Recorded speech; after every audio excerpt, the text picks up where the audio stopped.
Micaela, anak! Kakain na tayo. Bumaba ka na riyan. Yes, Mommy. Nandiyan na po. Wow! Ang sarap naman ng ulam. Si Daddy po. Malilate daw ng uwi dahil may meeting pa sila. Kaya sinabihan niya ako na mauna na tayong kumain. Ang sarap naman ito. Oh, maupo ka na. Yung mga assignments mo, tapos na ba? Opo, tapos na po. Pagkakain mo ay maligo ka na, tapos matulog ng maaga para hindi ka aantukin sa school, okay? Okay, Mommy. Inday, pakibuksan mo nga yung gate.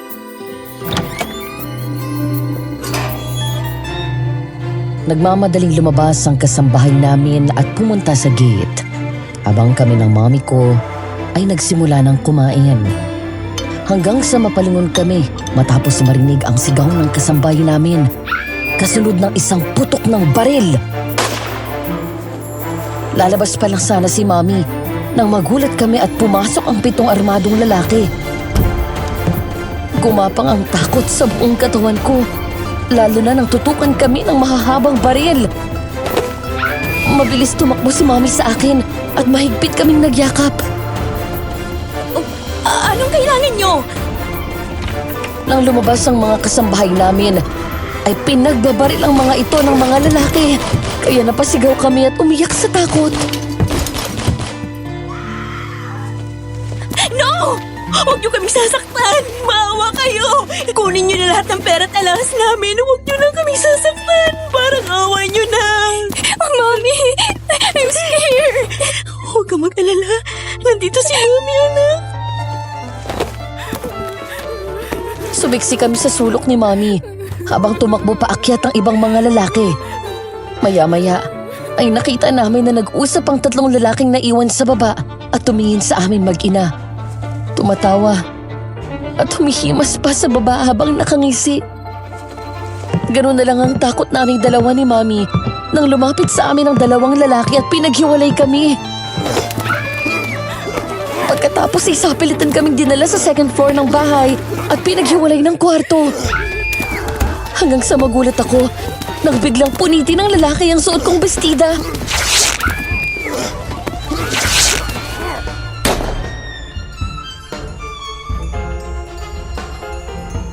Isang magandang araw sa iyo, Madam Venus. Itago niyo na lang ako sa pangalan na Micaela. Bago ko ipagpatuloy ang liham ko, nais ko lang sabihin na ang mga pangalan ng tao at lugar sa kwento ko ay sinadya kong baguhin upang maitago ang aming pagkakakilanlan para maproteksyonan ang pribado naming buhay at dahil na rin sa maselan na paksa ng aming kwento. Marahil ay naibahagi na sa inyo ni Ate Estelle at Ate Sophie ang kanilang kwento tungkol sa aswang. Gaya ng mga kaibigan ko, isa rin akong bounty hunter. Ang pagkakaiba ko lang sa kanila ay hindi ako dating pulis o sundalo. Isa akong negosyante. May jewelry business ako na minana ko pa mula sa mga pumanaw kong mga magulang. Sa murang edad ay maaga na akong na-expose sa iba't ibang klaseng mga armas. My dad was a police general. Lumaki ako na nakita ang mga koleksyon niya ng armas. Iba't ibang baril, military knives, bows and arrows. 15 anyos ako nang turuan niya akong humawak ng baril. Para daw kaya kong proteksyonan ang sarili ko. Pero hindi naging sapat ang kaalaman ko ng gabing iyon na bumago sa takbo ng buhay ko.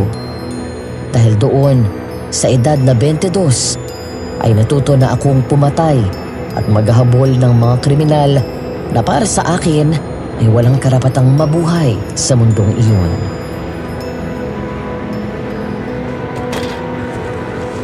Are you still experiencing nightmares? Wala na. Iniinom mo ba ang mga gamot mo? Always. Kailan mo planong umalis dyan sa ginagawa mong pag-ahunting ng kriminal? Kapag sinagot ko na ako. Si Aaron, ang inaanak ng daddy ko.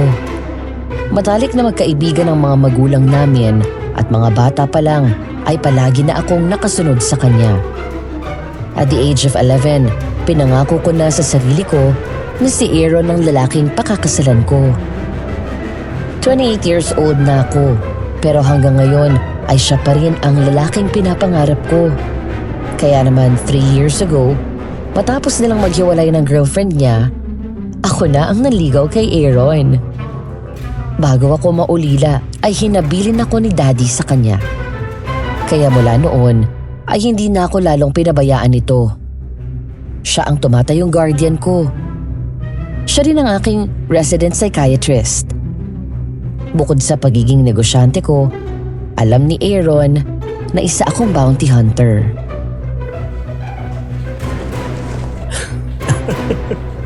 Ay, Micaela, ang kulit mo naman eh.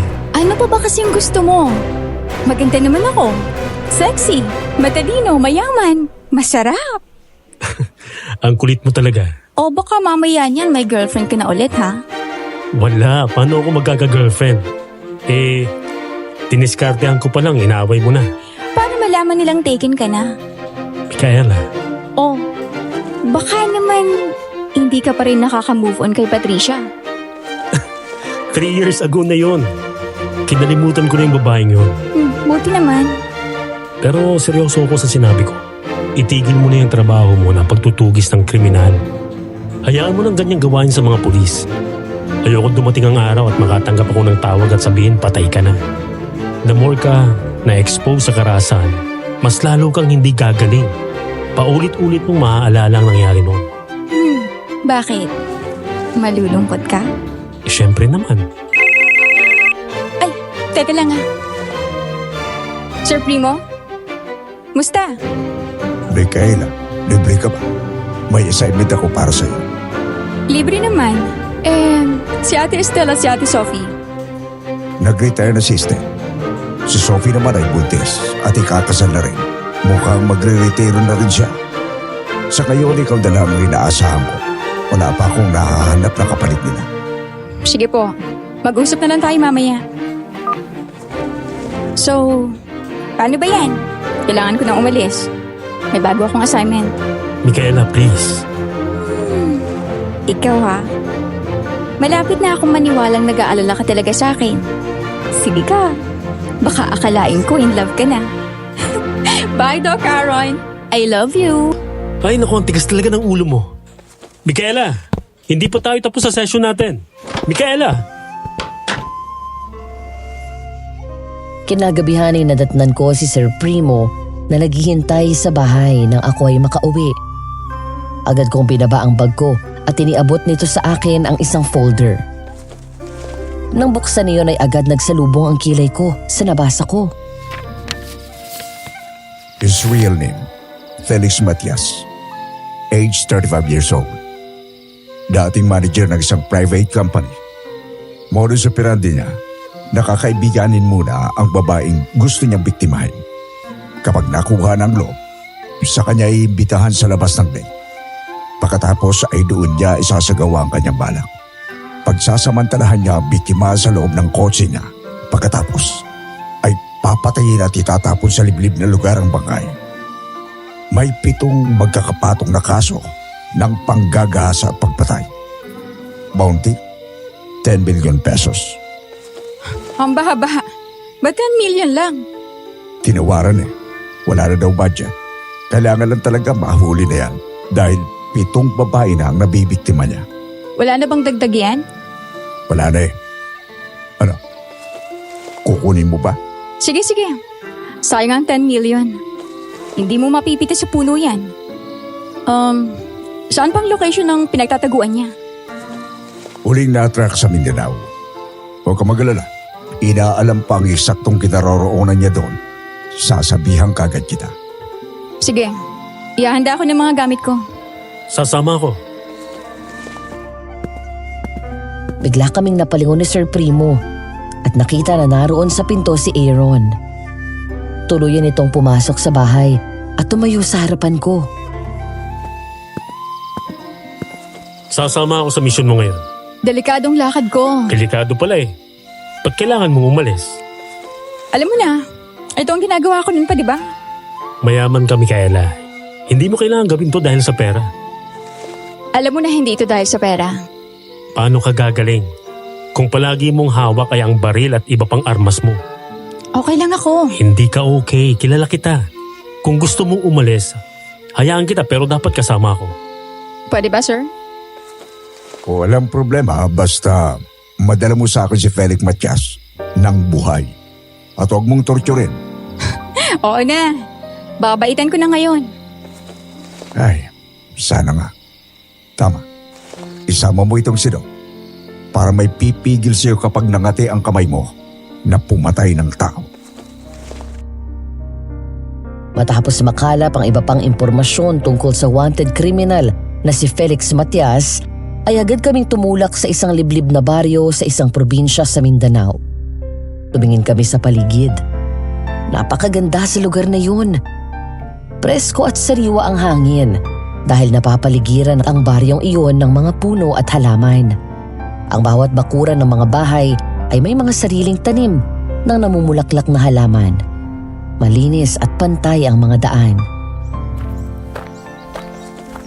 Ma'am Micaela, dito po tayo. Ay sarap namang tumira dito. Di ba, Aaron? Ang tahimik ng paligid. Oo nga. Recommended ko sa'yo na pumunta sa ganitong lugar. Malaki ang may tutulong nito sa healing mo. Habang abala kami sa pagtingin sa paligid, ay nakuha ng isang malaking bahay Kastila ang atensyon ko. Naroon lang yun sa tapat ng bahay na aming tutuluyan. Luma na, pero maganda pa rin. Hanggang sa bahagyang kumunot ang noo ko nang makita na may babaeng dumaan sa bintana at nakatingin sa akin. Magtatanong dapat ako, ngunit biglang dumating si Manang Isay, ang caretaker ng bahay na tinutuluyan namin. Binuksan nito ang pinto, saka kami sinalubong ng ngiti. Magandang tanghali po. Tuloy po kayo. Magandang araw po, Manang Isay. Kami po yung uupa dito sa bahay nyo ng mga 2 linggo. Ay, maligayang pagdating po. Hello po, good afternoon. Ako po yung assistant at driver ni ma'am. Sila po si Ma'am Micaela at si Sir Aaron. Ikinagagala ko kayong makilala. Manang Isay na lang ang itawag niyo sa akin.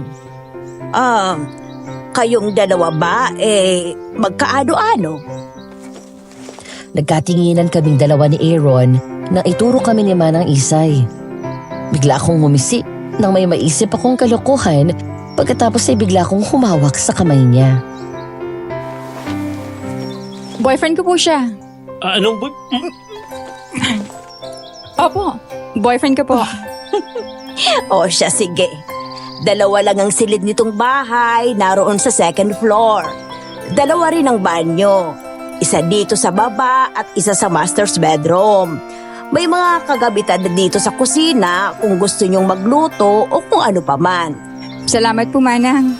Kung may kailangan kayo, tawagin nyo lamang ako doon sa kabilang bahay. Doon sa bahay Kastila. Doon po kayo nakatira? Ay, opo. Pero katiwala lang din kami doon ng anak ko. Iisa lang kasi ang may-ari ng malaking bahay at ito. Pero napagdesisyon na ng mga anak ng may-ari na parentahan na lang itong bahay ay para kahit naman papano ay may income. Ang ganda naman ng bahay na yan sa tapat. Napaka-mysterious. Kung gusto mo, pwede kitang papasukin doon para makita mo. Talaga po?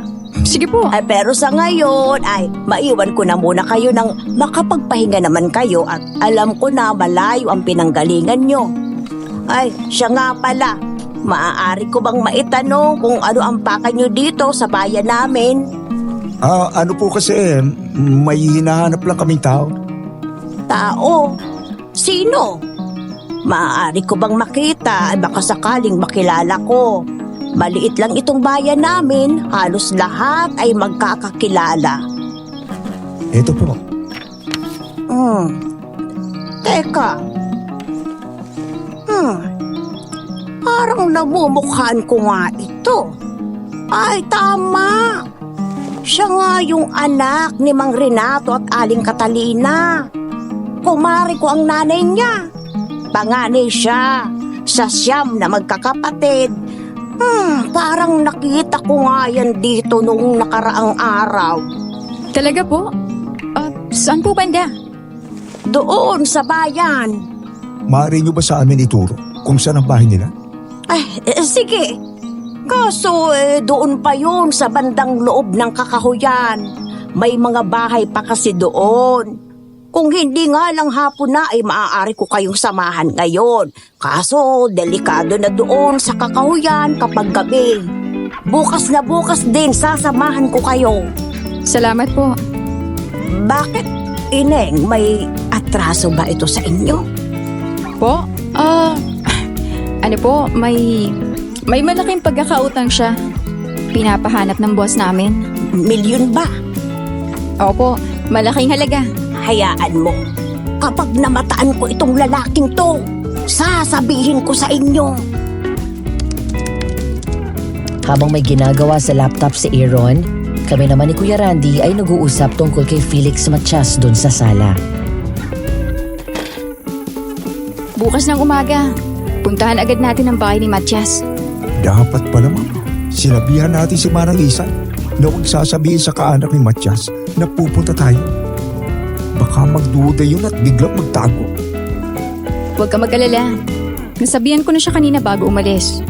Basta, huwag mo ring sasabihin ang totoong kaso niya. Nga pala, sabi ni Sir Primo, ipaalala ko daw sa'yo na huwag mong itorture si Matias. Nako, ito naman si Sir. Hindi mapakali. Oo ka mo. Magbabait ako. May bantay ako ngayon eh. Nga pala, ma'am. Doon na kayo matulog ni Sir Aaron sa malaking kwarto. Ako na po doon sa maliit. Talaga po? Ay, salamat kuya. Ang laki talaga ng gusto niyo dyan kay Sir ano? Ay, aba. Ay dapat mapasigot ko na siya ngayon. Si Ate Estelle at Ate Sophie may mga love life na. Hindi ako pwedeng mapag-iwanan. Paano po yan? Magre-retire ka na rin. Hindi ko pa alam eh. Pero, yun ang gusto ni Aaron. Micaela, hindi pa kayo tapos dyan? Katatapos lang. Gabi na. Magpahinga ka na. Yes, baby. Baby ka dyan. Agad naman akong sumunod at umakyat na rin sa kwarto namin. Pagpasok ko sa loob ay ngumisi ako nang nakakaloko dito. Tuluyan akong natawa nang lumingon ito sa akin na nakasimangot. Oh, dito ka sa kama. Dito ako sa sahig. Eh, ba't ang sungit mo? Si Kuya Randy ang nagsabi na dito na tayo sa isang kwarto. Hindi ako. Maniwala ako sa'yo. Baka mamaya sinabihan mo siya kanina. Hoy, excuse me. Alam kong mahal na mahal kita pero may delikadesa pa rin ako. Pero seryoso, hindi ka naman sanay matulog sa sahig ah. Tabi na lang tayo. Huwag ka mag-alala. Hindi naman kita mamanyakin eh. Good girl ako. Wala akong tiwala sa'yo. Bahala ka dyan. Hindi ka makakatulog ng maayos. Kilala kita.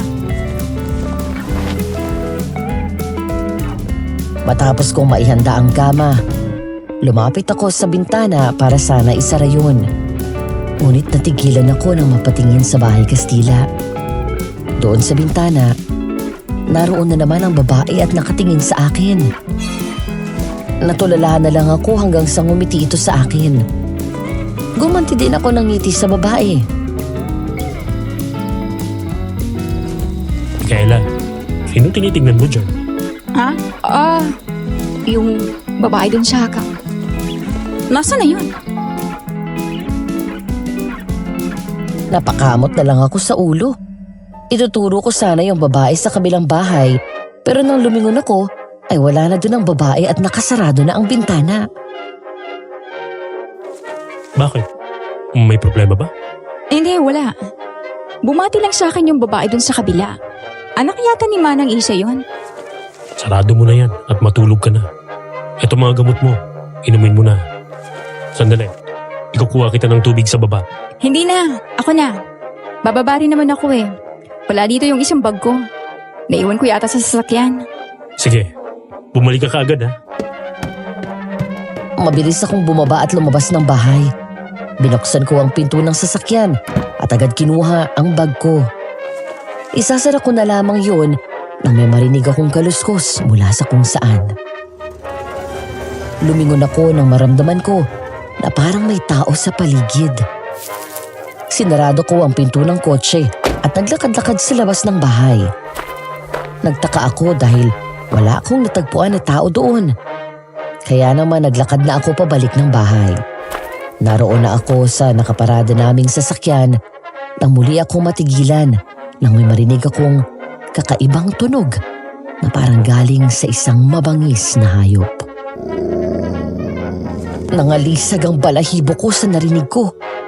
Iyon ang ikalawang beses na nakaramdam ako ng ganong takot. Maya-maya ay muli akong lumingon sa paligid hanggang sa may biglang humawak sa kamay ko. Mabilis kong hinawakan ang kamay na yon, sabay pinilipit at tulak dito. Ganun na lang ang gulat ko matapos sumigaw si Aaron sa sakit. Aray! Micaela, ako to! Ay nako, sorry baby ko, sorry. Aray! Bakit ka ba namimilipit ang braso? Sorry. Ang akala ko kung sino na eh. Anong ginagawa mo dito? Sinundan ka, ang tagal mo kasi. May tinitingnan lang ako. May narinig kasi akong kumakaluskos kung saan eh. Halika na. Umasok na tayo, baka kung ano na yung narinig mo, mapahama ka pa. Kinabukasan, pumunta kami sa bahay ni Felix Matias. Ngunit sa kasamaang palad ay walang tao sa mga sandaling iyon. Kung may magandang balita man kaming nalaman, ito ay ang pagkumpirma sa amin ng mga ito na nakikita nila doon si Felix. Mula doon ay nagdesisyon kami ni Kuya Randy na maghiwalay sa paghahanap. Kami ni Aaron sa bayan habang siya naman ang iikot sa buong residential area. Hanggang sa madaanan namin ang isang kumpol ng mga tao kung saan nakita namin nakikiusyoso si Manang Isay. Mana, ano nangyayari? Bakit may mga pulis? Ay, may natagpuan na bangkay ng lalaki. Napaka-brutal ng sinapit. Paano pong brutal? Sinaksak sa junior. Tapos may malalim na hiwa mula sa tiyan hanggang dibdib. Yung sabi, nawawala daw yung lamang loob. Kawawa naman. Nako, hindi kawawa yung taong yan. Bakit naman po? Sino ba yung biktima? Si Edgar, yung taga-kabilang bayan. Notorious na drug addict at nangmumolestya at gumagahasa sa ilang kababaihan dito. Palaging nakakalusot dahil malakas ang kapit sa mga pulis, palibhasay, anak ng politiko. Marami ng dalagang napapabalitang naging biktima niyan doon sa baryo natin, pati sa mga karatik bayan. Dahil sa sinabi ni Manang Isay ay na-curious ako at nakipagsiksikan sa mga tao para silipin ang bangkay. Natulala ako nang makita ang labi ng lalaki. Naliligo ito sa sariling dugo at dilat ang mga mata habang nilalangaw. Biglang bumalik sa isip ko ang nakaraan. Nanginig ang mga kamay ko at napapikit nang marinig ang pamilyar na mga bulong na iyon sa aking tenga. Ganun po ba? Sige po. Salamat Manang ha.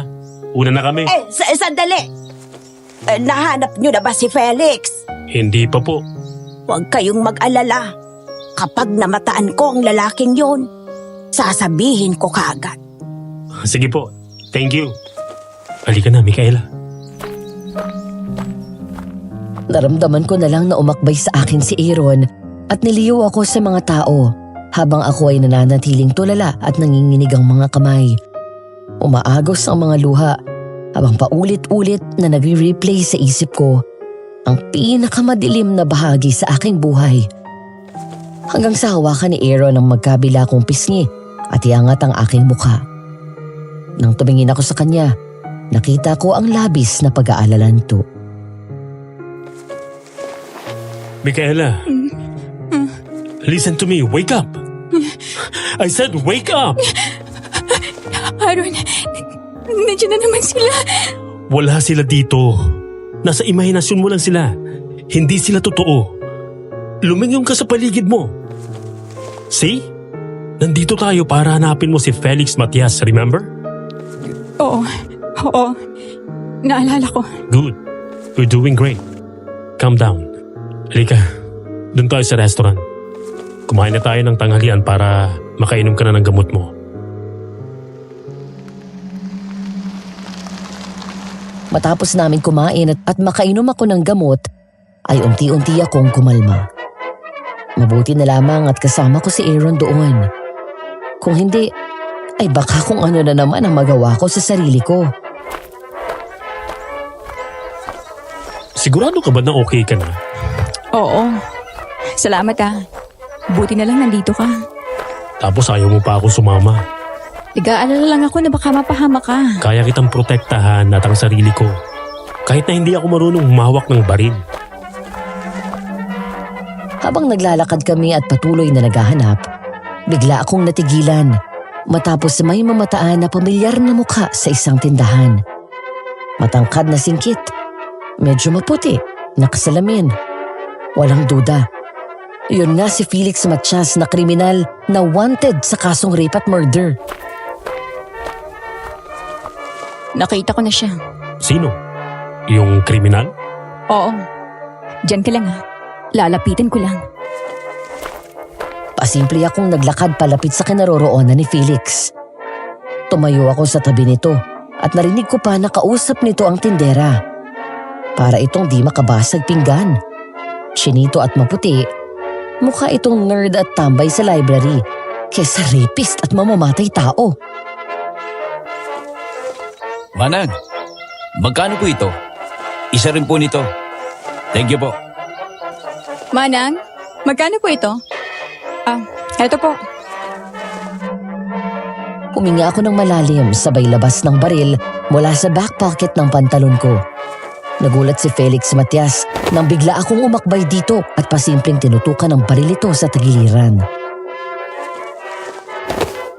Felix Matias, wanted sa kasong multiple counts of rape and murder. Huwag kang kikilos ng masama kung ayaw mong magkagulo rito. Sino ka? Hindi na mahalaga kung sino ako. Basta sumama ka na lang. Hinihintay ka na ng mga pulis. Nagbayad pa ito sa tindera at kinuha ang binili nito sa katahimik na sumama sa akin. Malapit na kami kay Aaron nang bigla akong siniko nito at tinamaan ako sa balikat. Aray! Micaela? Napaupo ako sa semento matapos akong sikuhin ni Felix Matias. Pagkatapos ay agad itong kumaripas ng takbo. Mabilis naman akong tinulungan tumayo ni Aaron at hinabol namin ang kriminal. Sa pagtakbo namin ay panay ang lingon niya sa amin kaya nabubunggo ito sa mga bangketa o sa mga taong nakakasalubong nito. Matias! Tigil! Sa halip na sundin ang sinabi ko, ay hindi ito huminto. Hanggang sa magulat ako nang bigla itong naglabas ng baril. Napahinto kami at mabilis akong hinila ni Aaron at nagtago sa likod ng nakaparadang tricycle. Gumanti ako ng putok at agad itong natamaan sa balikat. Bullseye! Hindi ko pa nabanggit, Madam Venus, na isa akong sniper. Asintado ako, kaya kaya kong patayin agad ang kriminal na ito kung gugustuhin ko. Pero dahil kailangan ko siyang maisurrender ng buhay, ang padaplisan lang sa balikat ang maaari kong gawin sa mga sandaling iyon. Ako nang lalapit sa kanya. Huwag na. Delikadong tao yan. Tsak na armado yan. Baka mapahama ka. Napahiga sa semento si Felix, kaya mabilis ko itong nilapitan. Nang patatayuin ko na ito, ay bigla akong inundayan ng saksak nito na agad kong naiwasan. Tumayo ito at sinugod ako. Nahawakan ko ang kamay nitong nakahawak sa balisong. Pagkatapos ay agad ko itong sinipa ng malakas sa tiyan, sabay suntok ng malakas sa mukha nito. Nabitiwan ito ang balisong at napaupo ito. Huwag ka nang lumaban dahil hindi ka uubra. Patayin niyo muna ako. Hindi pa ako nababaliw para sumuko sa inyo. Kung ako lang, kanina ka papatay. Pero hindi ko gagawin yan. Dahil masyadong madali ang kamatayan. Bilang kabayaran sa mga kasalanan mong hayop ka. Matapos ko siyang suntukin, ay agad kong hinablot si Felix sa damit at hinila patayo. Hindi ko napaghandaan ang sumunod na kilos nito dahil ang akala kong balisong na nabitawan nito ay nadampot niya palang ulit. Pagkatapos ay yun ang pinangsaksak niya sa akin. Mabuti na lang at nakaiwas ako. Kaya ang nahagip ng talim na balisong ay ang braso ko. Mabilis itong nakatakbo at bigla na lang nawala matapos biglang sumakay sa dumaan na jeep. Micaela! Nakatakas pa! Patingin ang sugat mo. Sabi ko naman kasi sa'yo, tutulungan na kita eh. Ayoko. Trabaho ko to. Hindi ko mapapatawad ang sarili ko kapag nasaktan ka. Ikaw naman ang nasaktan. Sanay ako sa ganito, Aaron. Mababaw lang to. Halika na. Bumalik na tayo sa bahay para magamot ko yan.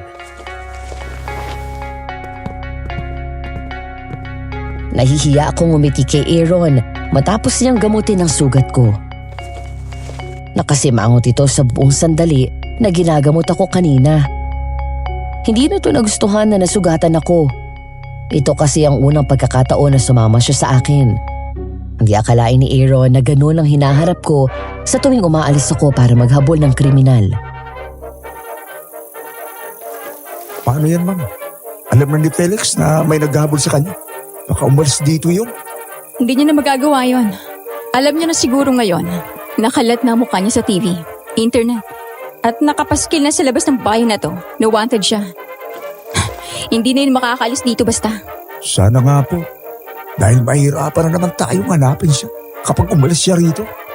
Bukas na bukas, hahalugugin natin bawat sulok ng bayan na to. Sige po, ma'am. Tapos ano? Hindi ka titigil hanggat hindi ikaw namamatay? Oy, baby ko, galit ka ba? Huwag mo nga ako ma-baby-baby dyan. Oo, galit ako. Hindi mo sinasabi na ganito kadelikado tong ginagawa mo. Ang sinasabi mo palagi sa akin, madali lang to. Munti ka na mamatay kanina eh. Naku, sir. Wala talagang takot yan si Ma'am Micaela. Sa kanilang tatlo nila, Ma'am Estela at Ma'am Sophie. Siya ang pinakamatapang. Ewan ko ba dyan sa batang yan? Parang, ano bang tawag doon? Psychopath? Isa nakakatakot na yan eh. Hindi niya alam na natutorture niya na ang kriminal. At tuwang-tuwa pa siya kapag nakikita yung dugo. Lalong nagsalubong ang kilay ni Aaron. Hindi ko sinasabi dito ang mga detalye ng trabaho ko bilang bounty hunter. Kaya naman lalo itong sumimangot. Kuya naman eh, nilaglag mo pa talaga ako. Halika dito sa kwarto. Pag-usap tayo. Ako lagot ka, ma'am. Principal sa office ka. Wala na akong nagawa matapos akong hawakan ito sa kamay at hilahin paakyat sa second floor. Pagdating sa loob ng kwarto ay sinarado nito ang pinto saka ako hinarap ng nakapamewang. Micaela, alam mo na hindi nakakatulong sa kondisyon mo itong trabaho mo. Nakalimutan mo na ba yung nangyari kanina? Pagkatapos mong nakita yung bangkay. Aaron, okay lang naman ako. You're not. Kilala kita. Mas lalo mo lang akong binigyan ng dahilan para talagang pahintuin ka dito sa ginagawa mo, Micaela. Ano ba nakukuha mo sa ganito, ha? Ha? Ano? Sabihin mo nga sa akin ang totoo. Do you still have that urge to see blood? Ha? Ha? Hindi na. Wala na. Kilala kita, Micaela. Hindi ka makakapagsinungaling sa akin. Aaron, I'm okay. Huwag kang mag-alala.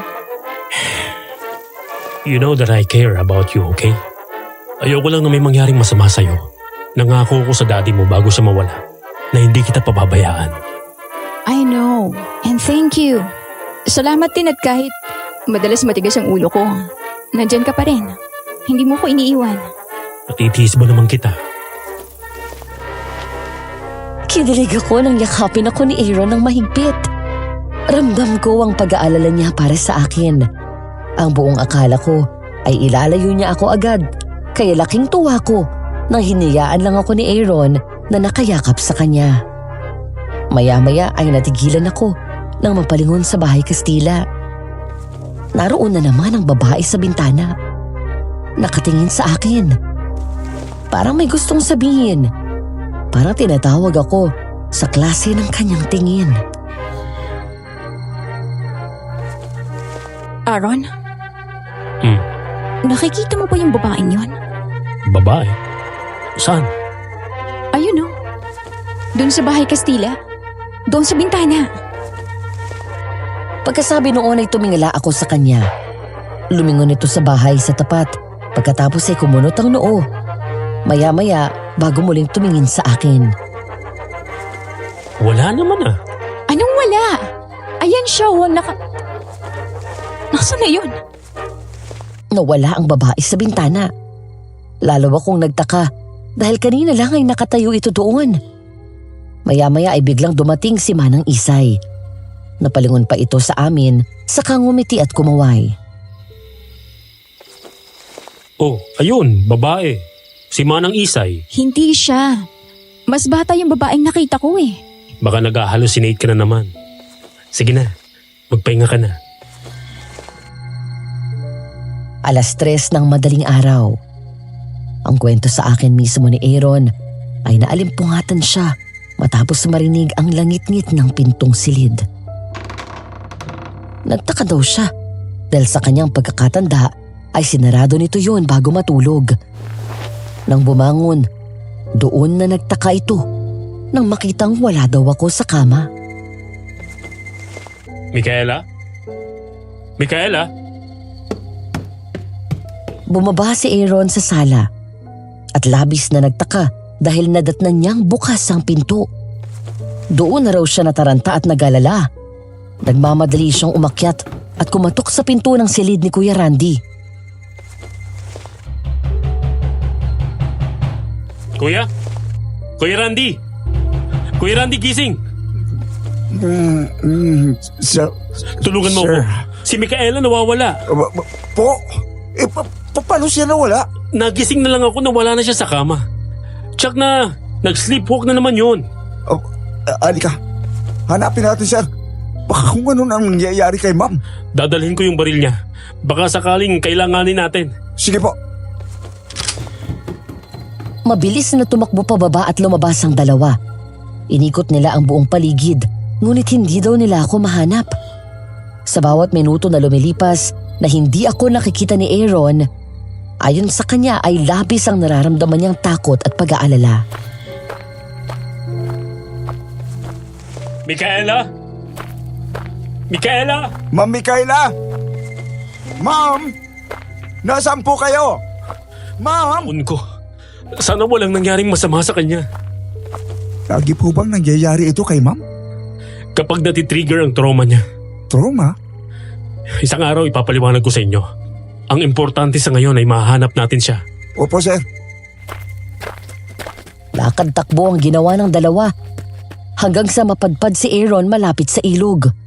Doon niya ako natagpuan, kaya naman nagmadali itong tumakbo palapit sa akin. Naabutan ako ni Aaron na nakalubog na ang kalahati ng katawan sa ilog. Nakadilat ang mga mata, pero tulog ang ulirat at wala sa sarili. Micaela? Micaela, gumising ka! Nang hindi pa daw ako matauhan, ay doon na niya ako binuhat at inahon sa tubig. Sa kilid ng ilog ay naupo ito at kinandong ako na parang sanggol habang tinatapik-tapik ang aking pisngi. Doon daw ako tuluyang natauhan. Micaela, gising! Gising! Si Aaron to. Aaron? Teka, bakit tayo nandito sa labas? Tsaka, bakit ako basang-basa? Tuluyan itong nakahinga ng maluwag at labis ang tuwa nang niyakap ako ng mahigpit ni Aaron. Pagkatapos ay bumuntong hininga ito at nakangiting tiningnan ako. Nag-sleepwalk ka na naman.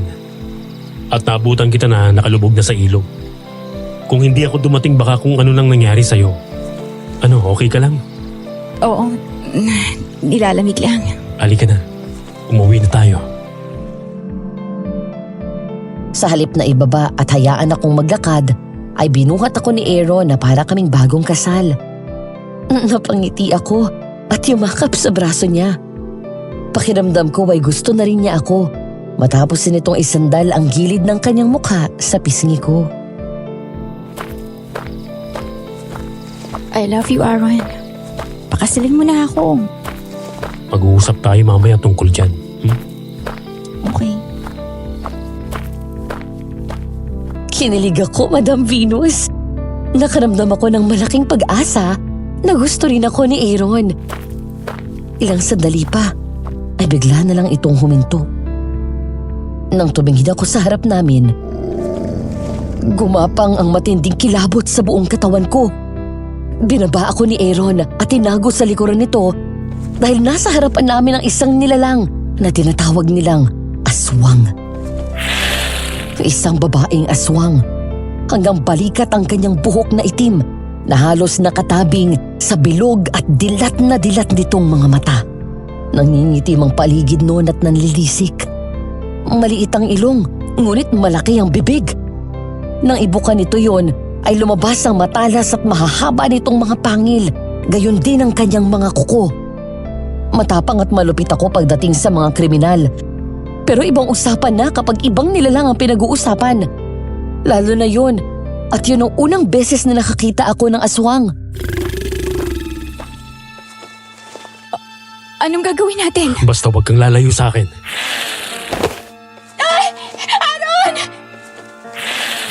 Ganun na lamang ang takot namin at mahigpit na hinawakan ni Aaron ang kamay ko nang sumugod sa amin ang aswang. Para itong gagamba na gumapang ng mabilis palapit sa amin. Nagulat pa ako dahil biglang nilabas ni Aaron ang baril ko at pinaputukan iyon. Tinamaan ang aswang sa likod at huminto ito sabay sigaw.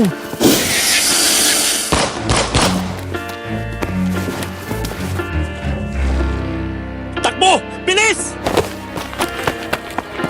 Magkahawak kamay kaming tumakbo ni Aaron.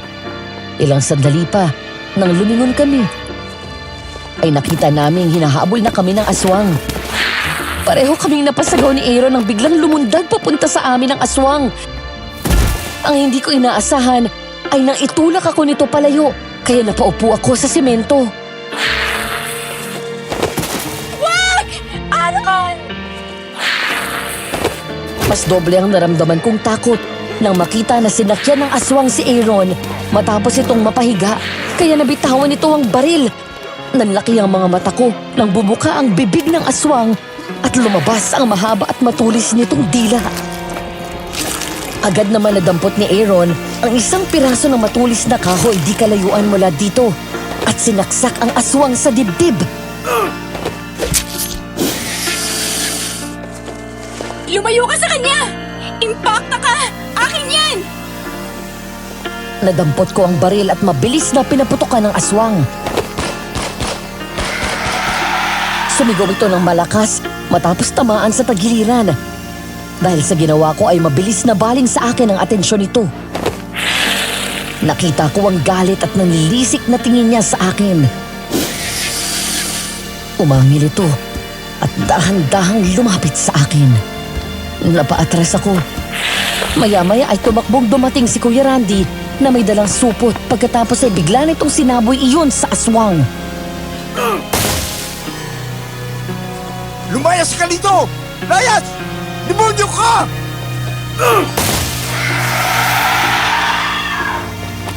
Muling sumigaw ang aswang na tila ba napaso ito saka madaling umalis.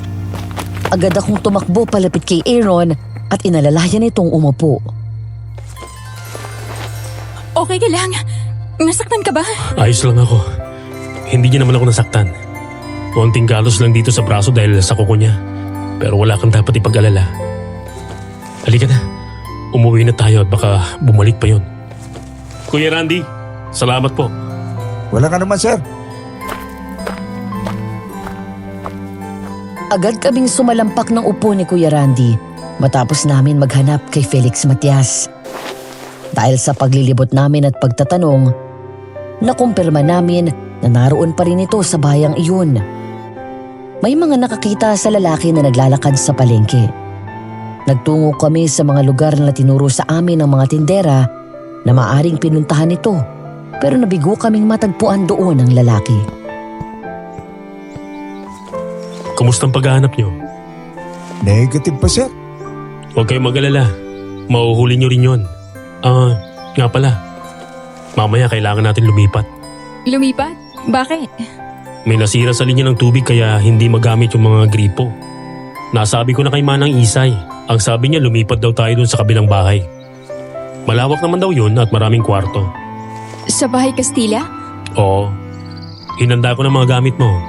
Ang sabi ni Manang, bago daw magapunan pwede na tayong lumipat doon. Maiwan ko muna kayo at magkaayos ako ng gamit ko. Sige kuya. Tapos na yung online sessions mo sa pasyente mo? Oo, katatapos lang. Ay, sandali ako rin. I-check ko rin yung gamit ko. Sandali lang. Ikaw, okay ka lang? Oo naman. Pag-usap tayo mamaya. Sige. Nang matapos kami sa pagliligpit, ay agad kaming lumipat sa bahay Kastila. Sinalubong kami ni Manang Isay na nakangiti at sinamahan kami hanggang sa ikalawang palapag ng bahay kung saan naroon ang mga common area at ang mga silid. Nako, tuloy kayo. Ay mabuti na lang at nakapaglinis ako. Maraming salamat po ulit, Manang Isay. Pasensya na rin pala kung nakaabala kami. Nako, ano bang abala? Ay ako nga ang nahihiya, pati ang mga amo ko. Hindi namin nalaman ng maaga na may sira pala ang linya ng tubig doon sa kabilang bahay. Pero huwag kayong mag-alala. Mas maganda at mas komportable dito. Medyo luma na nga lang kaya pagpasensyahan nyo na. Ang ganda nga po eh. Gaano nakatagal itong bahay na to? Nako, mas matanda pa sa akin to. Ang sabi ng amo ko mahigit 100 taon na daw ito. Tinayo bago pa sumiklab ang ikalawang digmaang pandaigdig. Ay, siya nga pala, dito ang silid nyo. Randy, dito ka sa ikalawang pinto. At ikaw naman, Micaela, dito ka sa mas malaking silid. Ito ang dating silid ni Sandra, ang anak ko. Mula nang kami ang tumao dito at pinagamit na sa amin nila Sir ang mga kwarto dito. Tapos, ikaw naman Aaron, dito na lang Hindi sa... na po. Magkasama na lang po ulit kami ni Micaela sa kwarto. Sige, kung yan ang gusto mo, may sarili na rin kayong banyo dyan. Nagtataka na lumingon ako kay Aaron. Wala naman itong sinabi at ngumiti lang. Pagkatapos ay kinuha na mula sa akin ang mga gamit ko, saka pumasok sa loob ng kwarto na tutuluyan namin. Nahihiwagaan man ako sa kinikilos nito, ay sumunod na rin ako. Papasok pa lang ako ng kwarto nang mapahinto ako nang marinig ang dahan-dahang tunog ng isang pinto. Lumingon ako at nakita ko ang pinto sa sulok na dahan-dahan na nagbubukas. Napangiti ako nang makita ang babaeng palagi kong natatanaw sa bintana. Ngumiti din ito sa akin at kumaway. Kaya kumaway din ako. Lalapitan ko sana ito nang sumenyas itong lumapit. Pero bigla akong lumingon nang maramdaman ko na hinawakan ako ni Manang Isay sa braso. Micaela, saan ka pupunta? Po? Tinatawag po kasi ako ng Nagtaka pa ako nang makitang nawala ang babae sa pinto. Tumingin din doon si Manang Isay at ngumiti sa akin. Pagkatapos ay nagmamadaling lumapit sa pinto at sinarado iyon. Nako, nakalimutan ko palang isarado itong pinto. Ay, siya nga pala iha. Huwag kayong papasok sa pinto na yun. Personal na silid kasi yun ang amo ko. Sige po. Micaela? Siya sige na at tinatawag ka na doon ni Sir Aaron. Paglabas ko ng banyo matapos maligo, natigilan ako nang madatna na umiinom ng beer si Aaron. Nagtaka ako dahil yun ang unang beses na makita kong umiinom ito ng alak. Hindi gusto ni Aaron ang mapait na lasa nito noon pa man. Kaya hindi ko naiwasan na mag-alala ngayon na nakikita kong umiinom ito at tila malalim ang iniisip. Kaya naman tumabi ako dito at tuon pa lang niya ako tiningnan. Hoy, kailan ka pa natutong uminom? May problema ka ba na hindi sinasabi sa akin? Wala. Anong wala? Ayan o, at alak ang hawak mo. Sige na, sabihin mo na. Anong problema mo? Ikaw? Ako? Wala naman akong ginagawa sa'yo Oo, ikaw. Noon naman hindi ako nag-aalala ng ganito sa'yo eh. Pero mula nang sumama ako dito at ilang beses kong nakita kung paano nalagay sa alanganin ang buhay mo. Mula sa pakikipag-abulan, pakikipagbarilan mo sa kriminal, o ang pag-sleepwalk mo, Kutya Micaela, hindi na ako mapakali. Palagi na lang kitang iniisip. Palagi akong nag-aalala sa'yo. Palagi ko nilang nararamdaman na gusto ko. Palagi kang nakikita at nandito ka lang sa tabi ko kahit sa pagtulog. La, hindi kita maintindihan. Ano ba kasing ibig mong... Hindi ko na ituloy ang sinasabi ko nang bigla akong hilahin ni Aaron at halikan ng mariin sa labi. Sa sobrang gulat ko ay nanlaki na lang ang mata ko at natulala habang nararamdaman ko ang marahang galaw ng kanyang mga labi. Does that answer your question? Aaron, ang ibig mong sabihin, mahal mo rin ako. Oo. Matagal na. Hindi ko lang maipakita sa'yo dahil ako rin ang guardian mo. Binilin ka rin sa akin ng daddy mo. Ayokong multuin niya ako at pagalitan ako para sabihin na sinasamantala kita. Talaga, mahal mo din ako? Oo nga. Wala nang babian? Wala na. I love you so much, Micaela. Pagbalik natin ng Manila, liligawan kita. Oo na, sinasagot na kita agad. Tayo na. Mula ngayon, tayo na. Seryoso? Ayaw mo ba muna magpaligaw? Sus, pwede ka namang maligaw habang buhay eh. Araw-araw di kitang sasagutin. Talaga? Oo. Ngayon tayo na. Pwede ba ako naman ang pagbigyan mo? Na ano? Huminto ka na sa ginagawa mo na to. Gusto kong mag-concentrate ka na sa pagpapagaling mo para mawala nang gumugulo sa isip mo. Yun ba talagang gusto mo? Oo. Sige, para sa'yo. Ayoko namang palagi ka nag-aalala sa akin. Thank you. Pero gawin mo yun para sa sarili mo. Okay. Pero, paano yan? Pwede na tayong matulog sa kama ng magkatabi? Sinong may sabing matutulog na tayo? Alam ko na hindi magiging madali para sa'yo to pero gusto kong pagkatiwalaan mo ako. Akong bahala sa'yo. Iingatan kita. Aalisin ko ang takot yan sa puso mo. I will make this night a beautiful one. Unti-unti kong aalisin lahat ng takot at pangit na karanasan mo.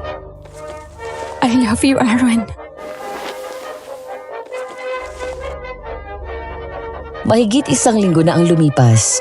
Hanggang ngayon ay hindi pa rin namin nakikita sa ikalawang pagkakataon si Felix Matias. Pero ayon naman sa pag-iimbestiga namin, ay hindi pa rin ito nakakalabas ng bayan na yun. Sadyang magaling lang talaga siyang magtago. Ma'am, dito kaya tayo? Paano kung dito sa Kakahuyan? Naaalala mo, may mga nakatira dun sa loob? Baka maligaw tayo dyan. Hindi yan. Alam ko na. Mas mabuti pa siguro maghiwalay na lang tayo. Doon ka pumunta, ako dito. Sige ma'am, pero huwag kang lalayo ha. Sige, magkita na lang tayo dito. At ganun nga ang ginawa namin. Sukbit ang baril at military knife sa bewang, pumasok ako ng Kakahuyan at naglakad-lakad. Minsan na namin yung napasok at natanaw ang mga kabahayan, di kalayuan. Malapit na ako sa mga bahay nang bigla akong matigilan matapos may pamilyar na lalaki akong natanaw. Si Felix Matias. Gaya ko ay mukhang papunta rin ito sa mga bahay. Agad kong binunot ang baril at kinasa. Saka nagtago sa likod ng isang malaking puno. Nang makalapit ito sa punong pinagtataguan ko, ay bigla akong lumabas at tinutukan ito ng baril. Tapusin na natin to, Matias. Sumama ka sa akin na maayos. Pangako hindi ka masasaktan. Hindi ako tanga para gawin yun. Ayokong saktan ka. Ang tapang mo rin ano. Baka nakakalimutan mo. Lalaki pa rin ako at babae ka. Mas malakas ako sa'yo. Talaga ba? Hello, Kuya Randy. Nandito siya. Nahuli ko na malapit sa mga bahay dito sa loob ng Kakahuyan. Bilisan mo! Nilabas ko ang posas at tinulak ito paharap sa puno habang hindi binababa ang baril. Kinuha ko ang isang kamay nito pero nang ilagay ko ang posas ay bigla nitong tinabig ang kamay ko kaya't nabitawan ko ang baril. Mabilis akong nakabawi at bigla akong umikot sabay sipa ng malakas sa likod nito. Humataw ang mukha nito sa katawan ng puno. Nang akma ko itong susuntukin ay mabilis na nakaiwas si Felix at gumanti. Agad din akong nakaiwas at sinugod ito. Bawat bitaw ko ng suntok ay nagagawa nitong iwasan hanggang sa mahawakan ako ng lalaki sa braso. Nagulat ako nang bigla akong hilahin ito at hiniga sa lupa. Pagkatapos ay sinakyan ako. Kung saan nasa pagitan ako ng dalawang hita nito habang hawak ang dalawang kamay ko. Unang inkwentro pa lang natin. Napansin ko na. Maganda ka. Sayang ka kung basta kita papatayin. Titikman muna kita. Subukan mong galawin ako. Dahil ikaw ang hindi naaabuti ng umaga. Ang kinis-kinis mo at batang-bata. Tiyaga, masarap ka.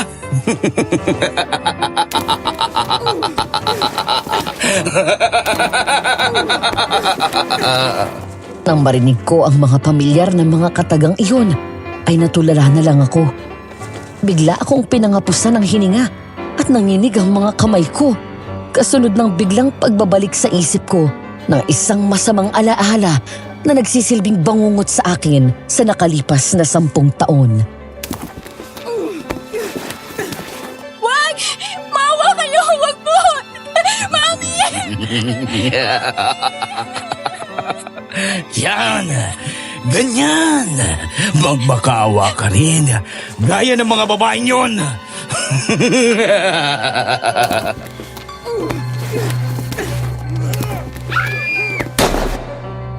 Mula ng gabing iyon na tila nagsilbing bangungot sa buhay ko, kasunod ay bumalik din sa isip ko ang isang tagpo na pilit kong kinakalimutan.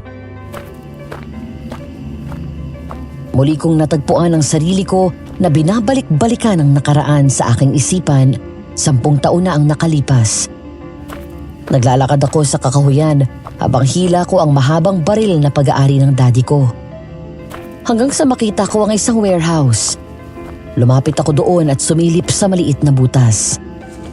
Naroon, kitang-kita ko ang mga mukha ng mga lalaking sumira ng buhay ko. Tulog silang lahat at mukhang lango sa alak. Pumasok ako sa warehouse at bigla akong natauhan at bumalik ang isip ko sa kasalukuyan.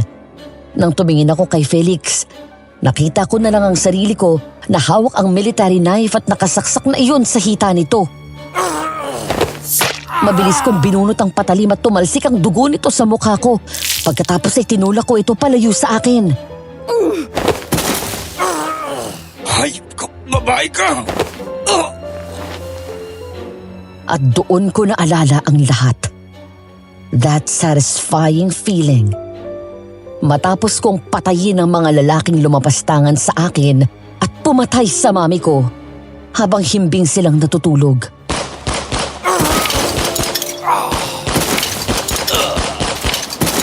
Bumaha ng dugo. Hinawakan ko yon at tawa ako ng tawa. Blood. Yes. Uhaw ako sa dugo. Gustong-gusto kong nakakakita ng dugo. Gusto ko ring naririnig na nagmamakaawa ang mga lalaking gaya ni Felix. Mga lalaking sumisira sa puri at dangal ng mga kababaihan. Muling bumalik sa kasalukuyan ang isipan ko. Sa mga sandaling iyon, ay wala na akong pakialam sa 10 million na bounty. Huwag kang lalapit sa akin! Huwag kang lalapit! Dong! Anong nangyari? Bakit ka natatakot ngayon? Di ba matapang ka? Pinahid ko ang dugo sa mukha ko at tiningnan ang mga kamay ko. Ang nakikita ko sa mga sandaling yon ay ang katawan ng mga pinatay ko. Dinampot ko ang baril at tinutok ko kay Felix.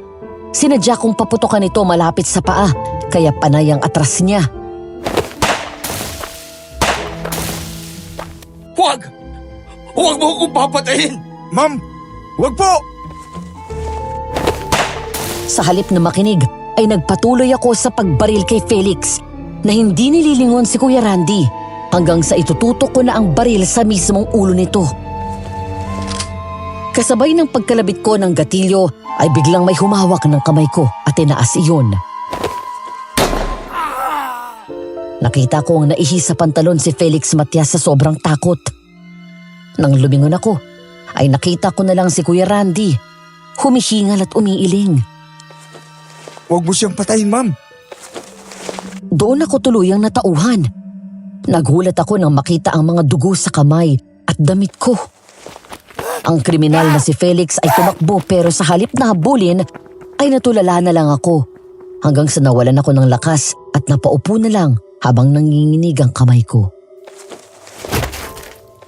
Sundan mo si Felix.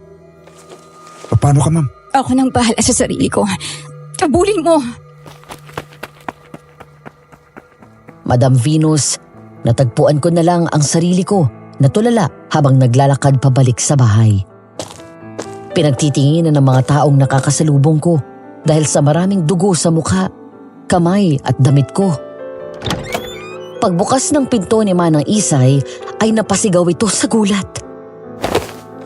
Ay, Diyos ko, Micaela! Anong nangyari sa'yo, iha? Aaron, madali ka dito! Aaron! Micaela? Anong nangyari?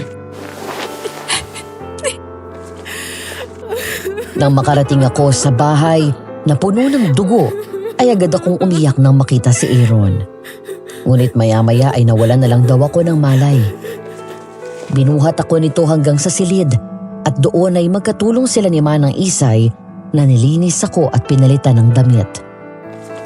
Naalala ko na nagising pa ako at biglang nag-hysterical kaya binigyan ako ni Aaron ng pampakalma at muling nakatulog. Ang kwento pa sa akin ni Aaron, himbing pa rin akong natutulog nang lumabas siya ng kwarto. Doon sa sala ay naghihintay si Manang Isay at Kuya Randy. Kumusta na si Micaela? Tulog pa rin ho pero kalmado na. Ano bang nangyari sa kanya? Mayaman ang pamilya ni Micaela. Isang negosyante ang mami niya at ang daddy niya ay isang police general. Isang gabi habang wala ang daddy niya, pinasok ng 7 armadong kalalakihan ang bahay nila. Ninakawan at halinhinang pinagsamantalaan si Micaela ng 7 lalaki, maging ang mami niya. Ano po? Totoo ba yan? Talaga, sir? Kailan nangyari to? 10 taon na ang nakakaraan. Matapos pagnakawan at halinhinang pagsamantalaan silang mag-ina, pinatay ng mga armadong lalaki na yun ang mami niya. Binalak din ng mga itong patayin si Micaela at pinagbabaril pero himalang nabuhay. Nakaligtas siya pero halos mabaliw ng magising. Sumisigaw at umiiyak sa takot. Na-diagnose si Micaela ng PTSD. Matapos mag-hysterical pagkagising, bigla na lang siyang natulala ng ilang buwan. Hanggang sa unti-unti siyang naging maayos. Si Micaela ang dahilan kaya nag-shift ako ng course at mas pinili na maging psychiatrist. Dahil gusto ko siyang alagaan. Nang unti-unting bumalik si Micaela sa dati, ang akala namin ay maayos na siya. Dahil nagsisimula na rin ang kanyang therapy. Bukod doon, ang daddy niya mismo ang lumalakad ng kanyang kaso.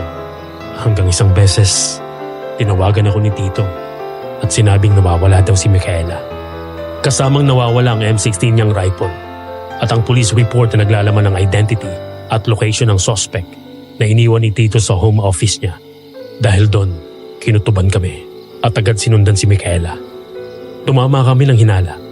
Pinuntahan niya ang lokasyon ng kinaroroonan ng mga lalaking gumahasa sa kanilang mag-ina. Pero nahuli na kami ng dating dahil nadatan namin ang patay ng mga suspect habang si Micaela ay nakaupo sa sahig na puro dugo at tila wala sa sarili. Tawa ng tawa. Pinatay niya lahat ang 7 lalaking yun? Oo. Ang kwento mismo sa akin ni Micaela. Dumating siya doon na natutulog ang mga lalaki at tila lasing na lasing at high sa drugs. Doon niya sinamantalang pagkakataon at pinatay ang mga ito. Gumamit ng impluensya ang daddy niya para hindi na maimbestigahan ang pagpatay sa 7 suspect at mailigtas ang anak niya. Pagkatapos, pinasarado ang kaso.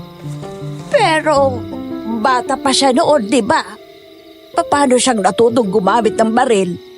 15 years old pa lang si Micaela. Tinuruan na siya ng daddy niya ng mahawak ng baril. Bilang proteksyon dahil nga babae siya. Pero dahil sa trahedyang yun, hindi na natupad ang pangarap niya. Gaya ng daddy niya, pangarap din sana niya maging pulis. Sumailalim sa matinding gamutan si Micaela hanggang sa lumipas ang panahon at naging okay siya. May pagkakataon na gaya ng nangyari kanina, natitrigger ang trauma niya kapag nakakakita siya ng dugo at bangkay. Ang pangyayaring yun din ang nagtulak kay Micaela na maging bounty hunter. Kaya sa tuwing may tao, bagay o pangyayari na nakakapagpaalala sa kanya ng trahedyang yun, parang nawawala siya sa sarili. Kaawa-awang bata. Naikwento na sa akin ni Kuya Randy ang nangyari. Muntik na daw mapatay ni Micaela ang kriminal na inahabol nila at kailangan maisurrender ng buhay sa mga pulis. Hindi ko pa alam kung ano nag-trigger sa kanya. Napakalungkot naman palang pinagdaanan ng batang yan. Kaya ganun ko na lang po siya alagaan. Mula nang namatay sa sakit sa puso ang daddy niya. 2 taon matapos ang trahedyang yun. Ako na po ang nagsilbing guardian niya since wala na silang ibang kilalang kamag-anak. Ako nang bahala sa paghahanap kay Felix Matias bukas. Salamat. Habang nag-uusap sila sa labas ng kwarto ng gabing yun, sa loob ng silid ay bigla akong bumalikwas ng bangon. Isang bangungot. Muli ko na namang napanaginipan ng matinding bangungot na yun ang aking nakaraan. Ang pamilyar na tawa ng mga demonyong lalaking iyon. Nang tumingin ako sa paligid, ay nag-iisa ako sa kwarto. Ganun na lang ang gulat ko nang tingnan ko ang mga kamay ko at makita ang mga dugo noon. Nakaramdam ako ng takot at mabilis na bumaba ng kama saka tumakbo sa banyo.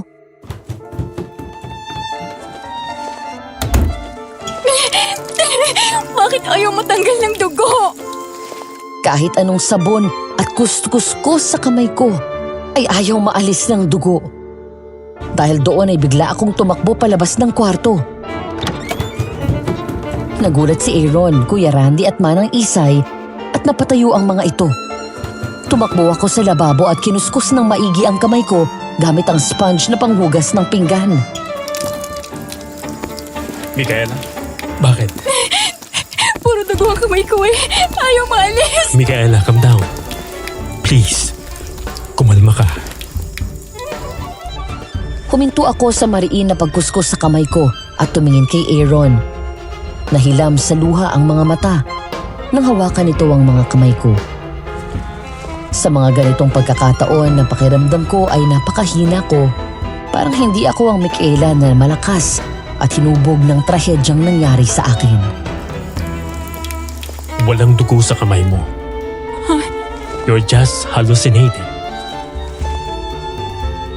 Nang muli akong tumingin sa kamay ko ay wala na ang mga dugo, pati sa damit ko.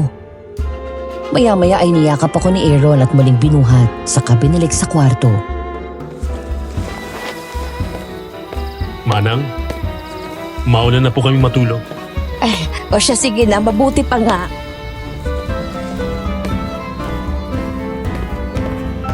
Umiiyak na nilapag ako nito sa kama. Pagkatapos ay pinunasan ang kamay ko. Matapos yun ay niyakap ako ng mahigpit ni Aaron. Muling pinaramdam sa akin na hindi ako nag-iisa.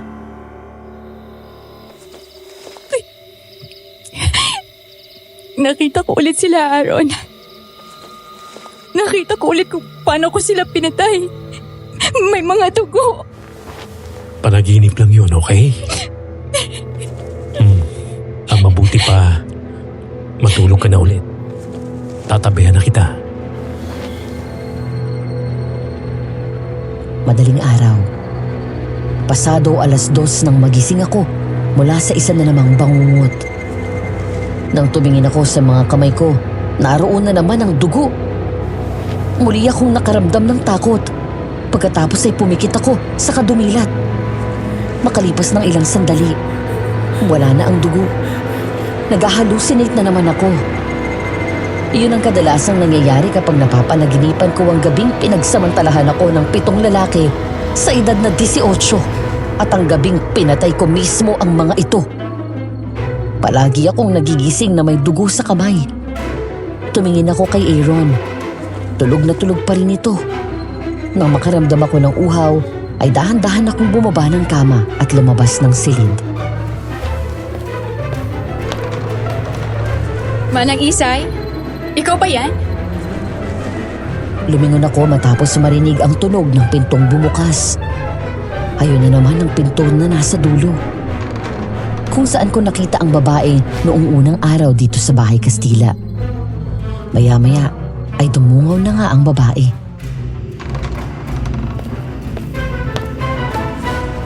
Hi, anong pangalan mo?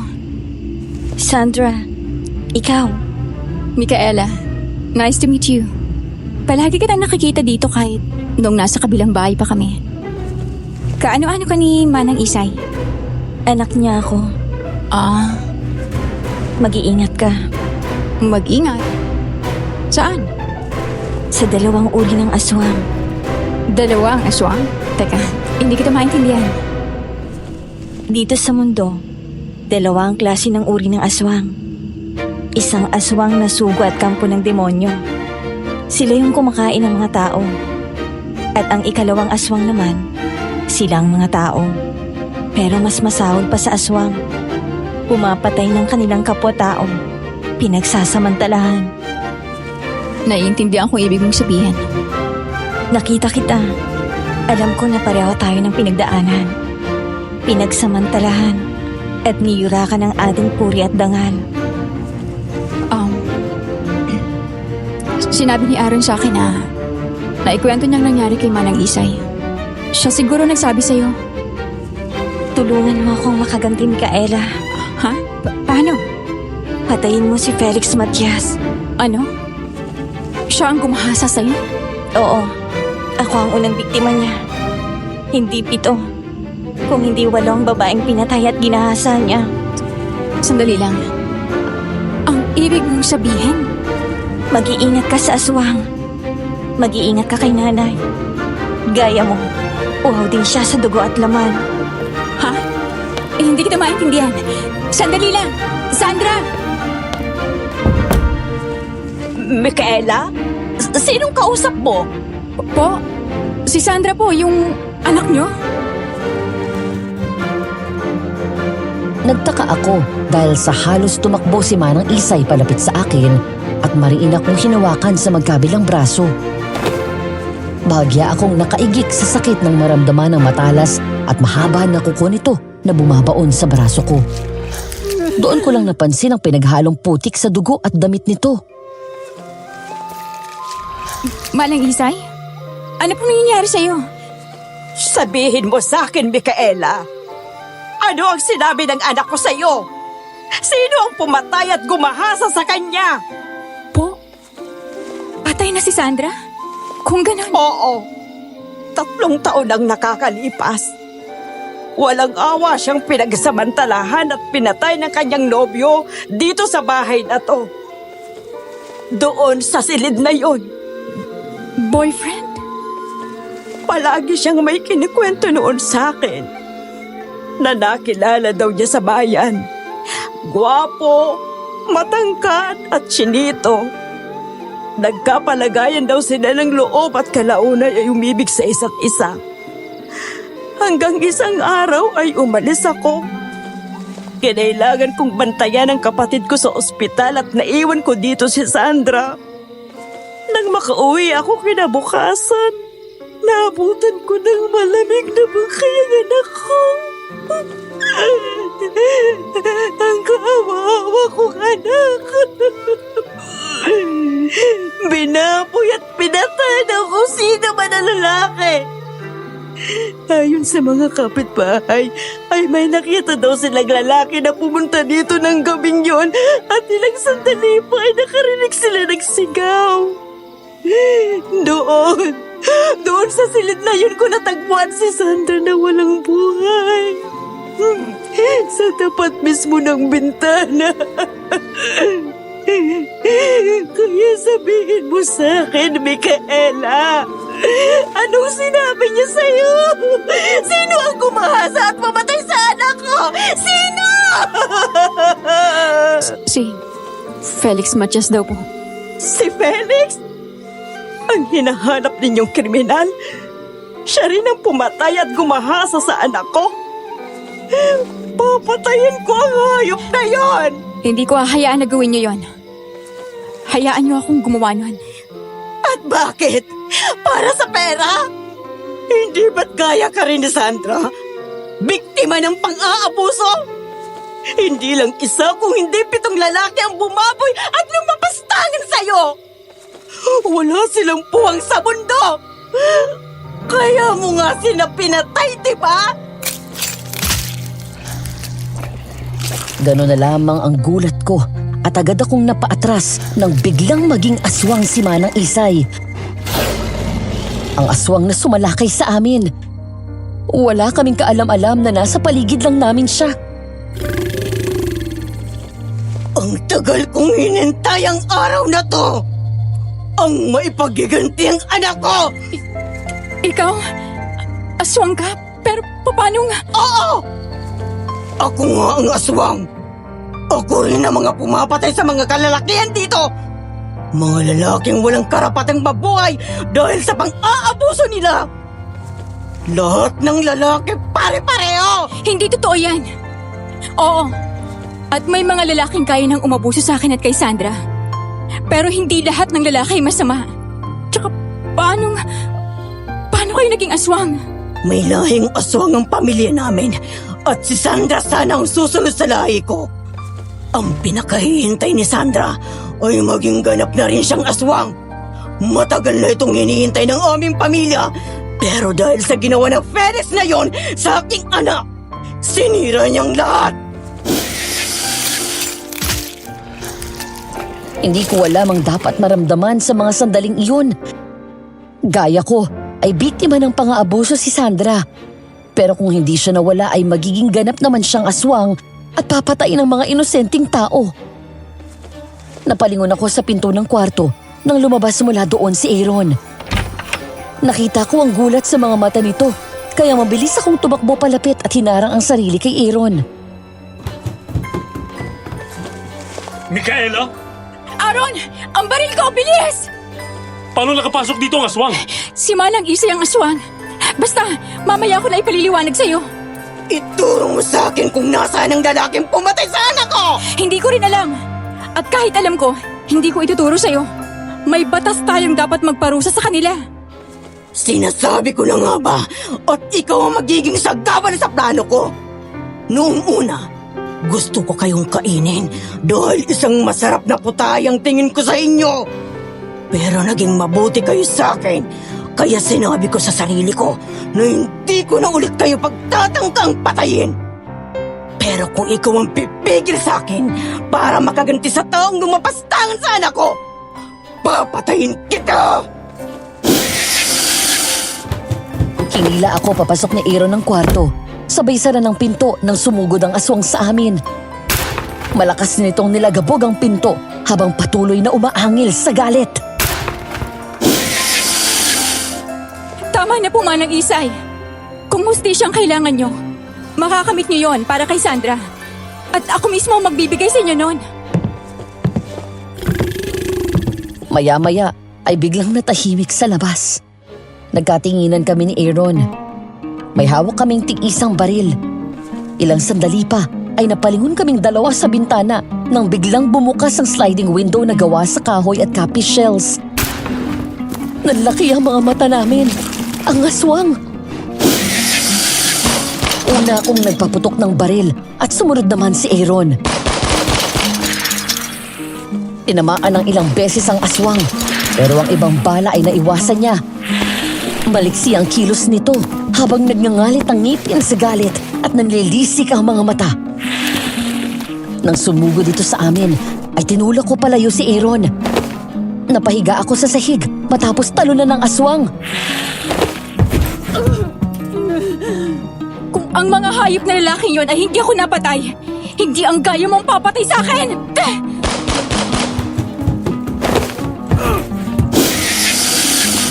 Mula sa likod ng aswang ay sumulpot si Aaron at sinakal ito gamit ang charger ng phone.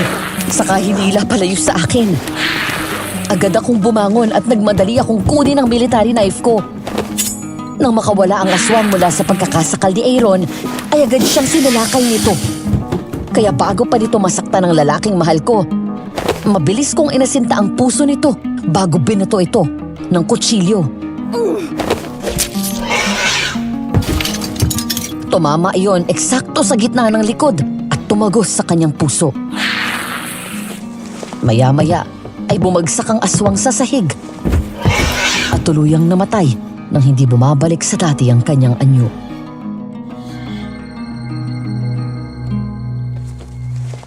Patawarin niyo ako, Manang Isay. Pero kailangan kong gawin to. Pangako, bibigyan ko ng katarungan ng pagkamatay ni Sandra. Habang buhay makukulong si Felix. Okay ka lang? Nasaktan ka ba niya? Oo, ayos lang ako. Nasaan nga pala si Kuya Randy? Imposibleng hindi niya narinig ang ingay dito. Pareho kaming napalingon ni Aaron nang may marinig kaming kaluskos sa labas ng silid. Pagbukas namin ng pinto, nagtaka kaming dalawa matapos makita na bitbit ni Kuya Randy si Felix Matias. May panyo sa bibig at nakatali ang mga kamay sa likod. Sariwa pa rin ang sugat nito sa binti mula sa pagkakasaksak ko. Ngunit napansin ko na halos bugbog sarado na ang mukha nito at putok ang kilay.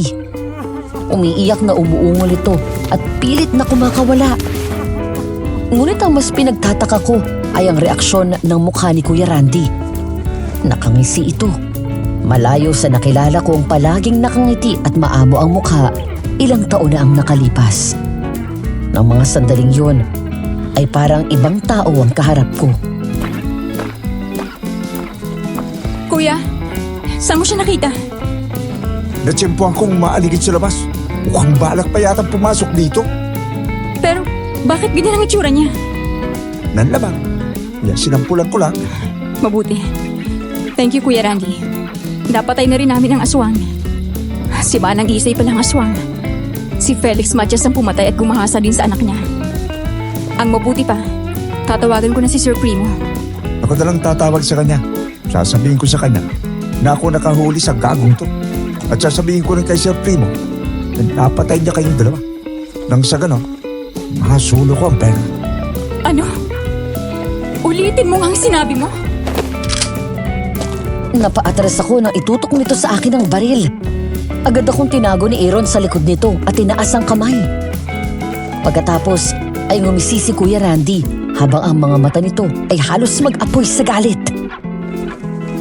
Kuya, kung ano man ang problema, pakiusap-pag-usapan natin to. Ipaliwanag mo sa akin ang nangyayari, Kuya Randy. Ano to? Tagal kong hinahanap kung sino ang pumatay sa kapatid ko. Wala akong kamalay-malay na nasa tabi ko lang pala siya. At ang tao pang pinagsisilbihan ko. Hindi kita maintindihan. Kapatid ko si Edwin Arevalo at isa sa mga pinatay mo doon sa warehouse sa Rizal. Nanlaki ang mata ko. Nagmistulang manginig ang mga kamay ko nang marinig ko pa lang ang pangalan na yon. Paano ko makakalimutan? Dahil ang nagmamay-ari ng pangalan na yon ay isa sa mga lalaking gumahasa sa akin. Ang una sa 7 lalaking bumaboy sa akin. Hanggang ngayon ay malinaw pa rin sa akin ang gabing yun. Habang wala akong tigil sa pag-iyak at pagmamakaawa, ang mga demonyong kasama nito ay binubuyo ito na galawin ako. Sa mukha pa lang ay halos hindi nalalayo ang edad sa akin ng mga panahon na yun. Hanggang sa magpadala sa udyok ng mga kasama. Ang Edwin Arevalo na yon ang unang lalaking gumahasa sa akin. Matapos ang revelasyon ni Kuya Randy, tuluyan akong nawala ng kontrol sa galit ko. Isa sa naging psychological effect sa pagkatao ko ng panggagahasa sa akin noon at ang ginawa kong pagpatay sa 7 lalaking gumahasa sa akin ay nawawalan ako ng kontrol sa galit. At kapag na-trigger, I will kill when I get mad. Tinaas ko ang baril ko at walang takot na lumapit kay Kuya Randy. Nagagalit ka? Dahil pinatay ko ang kapatid mong mas masahol pa sa aswang? Oo, kamali ang kapatid ko. Pero naligaw lang siya ng landas. May pagkakataon pa siyang magbago. Pero inalis mo ang karapatan na yun sa kanya. Dahil pinatay mo siya. Kaya si Hodan na impluensya lang siya o hindi. Hindi mababago niyo ng katotohanan na isang kapatid mo sa bumaboy sa akin. Galit na galit ka sa akin? Dahil pinatay kong kriminal mong kapatid? Eh ang naging epekto sa akin ng ginawa niya at ng mga kasama niya, hindi mo ba naisip? 10 taon ang nakalipas. Pero hanggang ngayon, napapanaginipan at naaalala ko pa rin ang gabing yon. Naririnig ko pa rin ang mga malademonyo nilang tawa at hiyawan habang pinagpapasapasahan nila ako. Kami ng mami ko. Buhay pa ako pero daig ko pa ang nasa impyerno. Halos gabi-gabi, hindi nila ako pinatatahimik. Maayos pa ang buhay ni Edwin. May pagkakataon pa siyang magbago. Pagbabago? Kung ganon, anong ginagawa niyo dun sa warehouse na yon ng gabing pumunta ako? Kalat ang mga pinagbabawal na gamot sa paligid habang lango sila sa alak? Yun ba ang pagbabagong sinasabi mo? Papatayin kita! Sige! Magsabayan tayo! Hindi ako natatakot sa'yo! Micaela, Kuya Randy, pakiusap! Huwag niyong gawin to! Magkakampi kayo sa simula pa lang! Kaya kong kalimutan lahat para lang sa kapatid ko! Aaron! Matapos barilin ni Kuya Randy si Aaron, bigla kong hinagis ang military knife na kanina pa nakatago sa likod ko habang hawak ng isang kamay ko ang baril. Sa balikat ko pinatamaan si Kuya Randy. Kasunod niyan ay ang 2 magkasunod na putok ng baril na tumama naman sa 2 hita nito.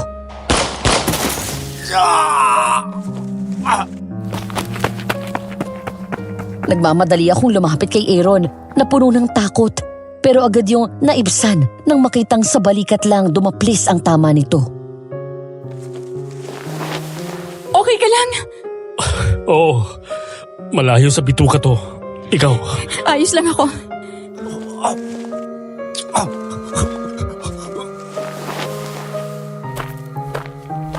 Inalalayan ko na bumangon si Aaron. Pagkatapos ay umiiyak na tumingin ako kay Kuya Randy habang namimilipit ito sa sakit at hawak ang hita. Kung gugustuhin kitang patayin, kayang-kaya ko. Kilala mo ako, Kuya Randy. Pero hindi tayo magkatulad. Sayang, dahil tinuring kitang totoong kapatid. Kung lumapit ka lang sa akin ng maayos at sinabi mo ang katotohanan, baka nadaan pa natin to sa maayos na pag-uusap. Huwag mong isisi sa akin kung pinatay ko ang kapatid mo. Kriminal siya. Sinadya niya man yun o hindi, nagkasala pa rin siya. Ang tanging mali ko lang noon ay nilagay ko sa kamay ko ang batas. Pero dapat ko bang pagsisihan ang pagpatay sa mga taong sumira ng buhay ko at pumatay sa mami ko? Micaela, tama na. Tapos na. Ngumiti sa akin si Aaron matapos naming ibalot ang huling bag na may lamang mga regalo at relief goods para sa pupuntahan naming center na kumukup-kup sa mga babaeng biktima rin ng pang-aabuso gaya ko. Bukod pa doon, ang tseke na nagkakahalaga ng tig-100,000. Isang buwan na ang nakalipas na isurrender ko si Felix Matias sa mga pulis. Ang mga taong bayan ang naglibing at sumunog sa katawan ng aswang. Samantala sa akin pa rin binigay ni Sir Primo ang bounty. Pero hindi ko yon binulsa. Sa halip ay binigay ko ang kalahati sa pamilya ni Kuya Randy at ang kalahati na napunta sa akin ay dinonate ko sa mga charity. Ay, sa wakas, natapos rin. Mas nakakapagod pa pala to kaysa magkabul ng kriminal. Masyado ka talaga yung masokista. Mas gusto mo yung nasasaktan ka. Nasanay na eh. Bahagya akong nagulat matapos akong biglang buhatin ito at dalhin sa kwarto. Nakangiti kami sa isa't isa nang ihiga ako sa kama ni Aaron. Nang halikan niya ako, ay buong puso akong tumugon at yumakap sa kanyang leeg. I love you, And I'm so proud of you. Ang dami mong pwedeng maging reason para mag-give up ka sa buhay mo matapos ang mga nangyari sa'yo, pero pinili mo pa rin lumaban. Mas naging proud ako sa'yo nang patawarin mo si Kuya Randy. Napapagod na akong magalit. Gusto ko na ng tahimik na buhay kasama ka. Eh, yung mga lalaking gumahasa sa'yo, sa tingin mo kaya mo pa silang patawarin? Hindi madali magpatawad. Lalo na, hindi ko makakalimutan ang malagim na nakaraan ko na yon. Pero hindi ako makakausad kung habang buhay kong dadali ng mabigat yon sa dibdib ko. Hindi madali. Mahabang proseso yon pero unti-unti, alam ko na darating ang araw na maibibigay ko ang kapatawaran na yon. At maraming salamat sa iyo, Aaron. Dahil tinanggap at minahal mo pa rin ako. Minahal mo ako ng buo sa kabila ng lahat. Hindi ka bawasan sa pagkatao mo ang nangyari sa'yo. At nangangako ko sa'yo na hindi kita iiwan sa lahat ng oras. Eh, hindi ka naman talaga umalis sa tabi ko simula pa lang eh. Kaya nga patay na patay ako sa'yo. Stop. Iiya na ako dyan eh. So, ano lang gagawin natin? Tapos na tayo magbalot ng mga goods sa labas. Umalis na yung mga tumulong sa atin. Tayong dalawa na lang. Kaya, pwede na ulit. Pwede na ang ano. Sus, patay mali siya. Alam mo naman kung ano. Eh, ano pang hinihintay natin? Hubad na ng makarami.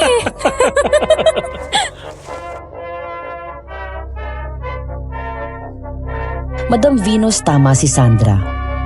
Mas nakakatakot ang mga taong akala natin ay matino. Ngunit sa gabi ay nagiging mas mabangis at delikado pa kumpara sa mga tunay na aswang. Ang mga aswang ay maaari pa nating itaboy sa simpleng pangontra lang. Ngunit ang mga taong gaya ng umabuso sa amin ni Sandra, mas masahol pa sila sa aswang at walang anumang pangontra ang tatalab sa kanila. Matapos ang gabing yon na pagsamantalahan kaming mag-ina at patayin nila ang mami ko, ang buong akala ko ay tuluyan ng nasira ang buhay ko. Nabuhay ako sa galit. Dahas at karanasan ang naging coping mechanism ko. Sa bawat kriminal na sinasaktan ko, hindi ko man pinapatay dahil sa pera, pero parang ang mga lalaking nagsamantala sa akin ang sinasaktan ko. Ang akala ko doon ako matatahimik. Hindi pala. Sa tulong ni Aaron bilang psychiatrist at ngayon nga ay asawa ko na, unti-unting naging maayos ang lagay ng mental health ko. Sinuko ko ang buhay ko sa Diyos at tinanggap siya bilang Panginoon at tagapagligtas. Saka ko lang na-realize na maganda pa rin ang mundo sa kabila ng nakaraan ko. Tinuro sa akin ng Biblia ang salitang pagpapatawad. Kung may isang bagay akong natutunan sa mga pinagdaanan ko, hindi nagtatapos ang buhay ng isang tao dahil sa kanyang madilim na nakaraan. Sa mga babaeng biktima ng pang-aabuso na tulad ko, sana ay mahanap niyo din ang kapayapaan sa buhay kasama ang Diyos. At bago ko tapusin ang aking liham, nais kong iwan sa inyo ang isang Bible verse na ito mula sa Ephesians 4 verse 32. Be kind and compassionate to one another, forgiving each other, just as in Christ, God forgave you.